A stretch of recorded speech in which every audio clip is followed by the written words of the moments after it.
আসসালামু আলাইকুম রহমতুল্লাহি ওয়া বারাকাতুহু। আলহামদুলিল্লাহ ওয়াসসালাতু ওয়াসসালামু আলা মান লা নাবিয়্যা বা'দাহু। আউযু বিল্লাহি মিনাশ শাইতানির রাজিম। বিসমিল্লাহির রহমানির রহিম।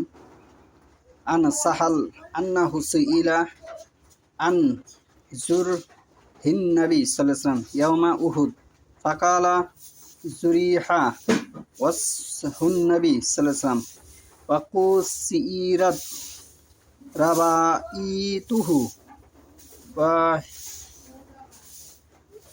হুশিমাত বাইসাহু আলা রাসিহি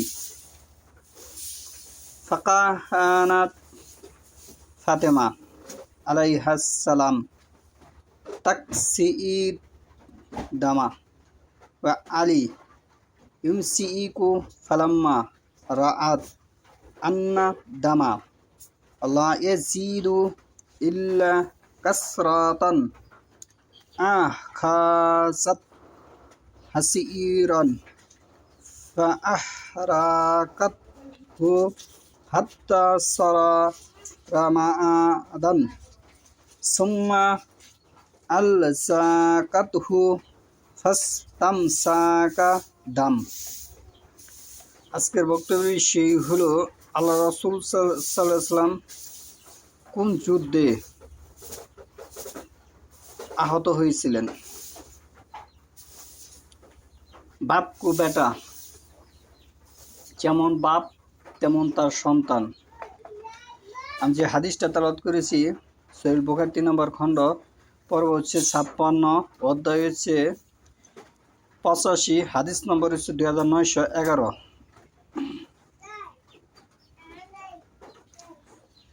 সাহাল রাদিয়াল্লাহু আনহু হতে বর্ণিত,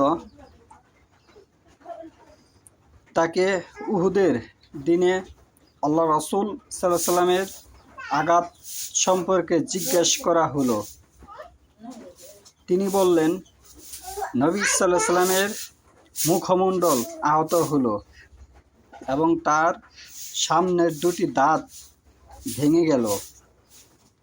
বেদিনটা তার সামনের দুটি দাঁত ভেঙে ফেলল। তার মাথার যে মুকুট ভেঙে গেল। ফাতেমা রাদিয়াল্লাহু আনহা রক্ত দুধছিলেন আর আলী রাদিয়াল্লাহু আনহা পানি ঢেলে দিচ্ছিলেন। এখানে যেমন পিতা তেমন মেয়ে, পিতাও যুদ্ধে গেছে, মেয়েও যুদ্ধে গেছে। তিনি যখন দেখতে পেলেন যে রক্ত পড়া বাড়ছে, তখন একটি চাটাই নিয়ে তা পুড়ে ছাই করলেন। তাদের চিকিৎসা, খেয়াল রাখুন কি করছে, একটি চাটাই নিয়ে পুড়ে ছাই করে ফেলেন। চাটাইটি কিসের ছিল? বেতি দেয়, খেজুর গাছের বেতি দেয় যে পাটি তৈরি করা হয়, সেটা পুড়লে যে ছাই হবে সেটা দিয়ে তারা চিকিৎসা করতেছে এবং তা ক্ষতস্থানে লাগিয়ে দিলেন। অতঃপর রক্ত পড়া বন্ধ হয়ে গেল। তাদের চিকিৎসা এখানে ফুটে উঠেছে। তারা কিভাবে চিকিৎসা করত, এটা এই হাদিস দ্বারা স্পষ্ট দলিল গ্রহণ করে।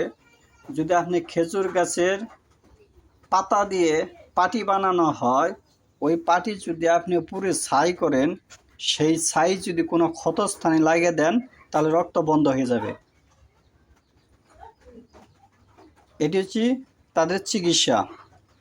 এখানে আরেকটা জিনিস ফুটে উঠেছে, বাপ এবং বেটির যে সম্পর্ক, যে ভালোবাসা এখানে ফুটে উঠেছে। বাপ যুদ্ধে গেছে, মেয়েও গেছে। তাহলে এখানে বর্তমান প্রেক্ষাপটে বাপ সালাত আদায় করতে গেছে, মেয়েও গেছে। বর্তমান প্রেক্ষাপটে সোনালী যুগের ইসলাম আর বর্তমানে ইসলামের মাঝে কোনো মিল নেই। মেয়েদেরকে সালাতের বিষয়ে দূরে রাখা হয়েছে।